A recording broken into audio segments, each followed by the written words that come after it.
Salam profetis, berjumpa kembali bersama saya Daniel Nafis dalam Insight Strategic Forum, sebuah forum bahasan tentang ekonomi, politik, dan security dalam konteks keindonesiaan yang hari ini penuh dengan dinamikanya.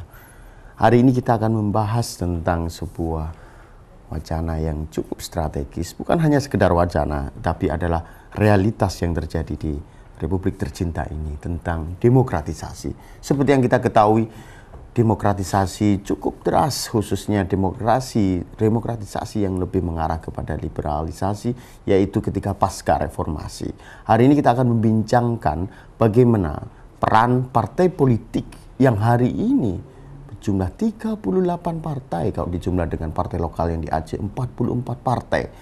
Tahun 99, 2004 hanya 24 partai, tetapi hari ini dalam election nanti ketika tahun 2009 pada 9 April diikuti oleh 44 partai lokal maupun nasional. Artinya partai politik masih memiliki peran yang cukup signifikan, tetapi cukup efektifkah dengan banyaknya partai itu dalam konteks membangun demokratisasi di Indonesia? Telah hadir bersama kita hari ini beberapa narasumber yang insya Allah nanti akan memberikan sebuah gagasan maupun bacaan-bacaan maupun petanya maupun bagaimana tawaran solusinya terhadap era multipartai dalam konteks demokratisasi di Indonesia. Bersama saya telah hadir Kang Agus Mulya. Selamat datang, Kang. Selamat datang. Beliau adalah dari Indosolution, sebuah kelompok kerja yang cukup aktif dalam kiat-kiat sosial maupun politik, dan beliau adalah salah satu dari alumni Universitas Indonesia dari ILUNI UI. Selanjutnya di sampingnya telah hadir bersama kita juga adalah fungsionaris dari Dewan Pimpinan Pusat Partai Peduli Rakyat Nasional, sebuah partai baru yang partai baru tersebut akan mencoba menawarkan gagasan-gagasannya. Kita akan lihat, dan saya ucapkan selamat datang Bung Welly Sitorus. Selamat datang, Mas. Selamat datang. Nah, Bung Welly adalah salah satu fungsionaris muda dari Partai Peduli Rakyat Nasional. Kita akan nanti gali. Beliau adalah salah satu membawa dari partai baru, bagian dari multi partai tersebut. Saya mulai diskusi kita ini dengan Kang Agus. Kang Agus, dalam konteks hari ini ketika multi partai itu cukup banyak dari 99, 2004 sampai 2009 pasca reformasi, kecenderungan partai semakin banyak, tidak menyempit. Padahal harapannya semakin menyempit ya, tapi semakin banyak dengan tambahan partai lokal. Ada 44 partai. Saya aja melihatnya pusing gitu. Seandainya kawan-kawan saya ngomong, ini nanti buat 9 April kira-kira mungkin pohon itu penuh dengan gambar ya, tiang-tiang juga seperti itu. Karena aku sebenarnya ada fenomena apa ini di Indonesia? Kalau kita lihat sudah 10 tahun nih, Mas Nafis, gitu kan. Harusnya kan 10 tahun itu menuju kepada sebuah arah baru, harusnya. Kalau kita lihat arah baru dari 99 gitu. 98, 99. Tapi ketika 98 ke 2004 turun jumlahnya dari 99, sekarang naik lagi 48, turun terus naik lagi. Jadi seakan-akan banyak orang bilang itu anomali. Karena biasanya kalau habis perubahan sebuah negara itu dia menyebar, mencari bentuk baru, kemudian tertemulah bentuk baru. Nah sekarang ada kesan bahwa itu belum terjadi. Tapi kalau bahasa saya gini, sebetulnya barangkali mari aja gitu kan kita coba bahwa situasi ini gitu kan, jangan juga nanti dipersepsikan jadi 100 partai gitu kan, atau 1000 partai gitu.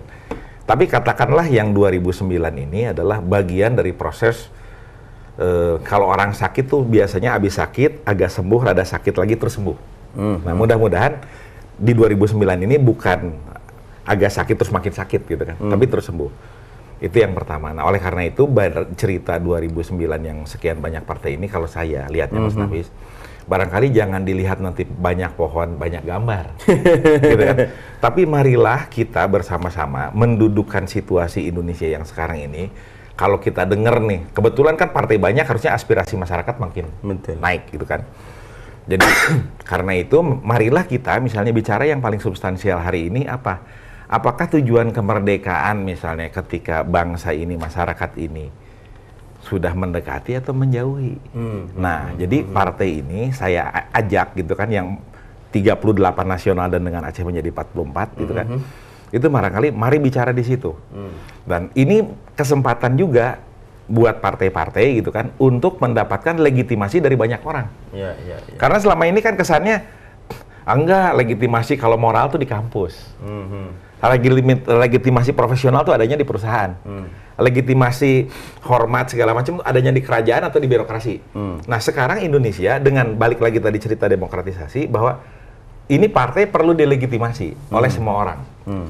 Oleh karena itu partainya barangkali menukik. Nah, apakah sekarang yang paling menukik itu masih di dalam tahapan misalnya hanya cerita kemiskinan yang perlu di ini, atau udah menukik sekali negara ini harus berdaulat dan kesengsaraan ini atau penindasan ini perlu dibebaskan? Oke, itu menarik. Kira-kira. Saya ke Bung Willy. PPRN hadir sebagai partai baru. Pertanyaan saya singkat, kenapa tidak bergabung dengan partai-partai lain yang sudah ada? Kenapa PPRN harus lahir? PPRN itu pertama dia menjawab suatu kebutuhan atau keadaan yang terjadi di masyarakat pada saat ini ya, bahwa masih banyak penderitaan dan ketidakadilan yang terjadi. Banyak masyarakat yang masih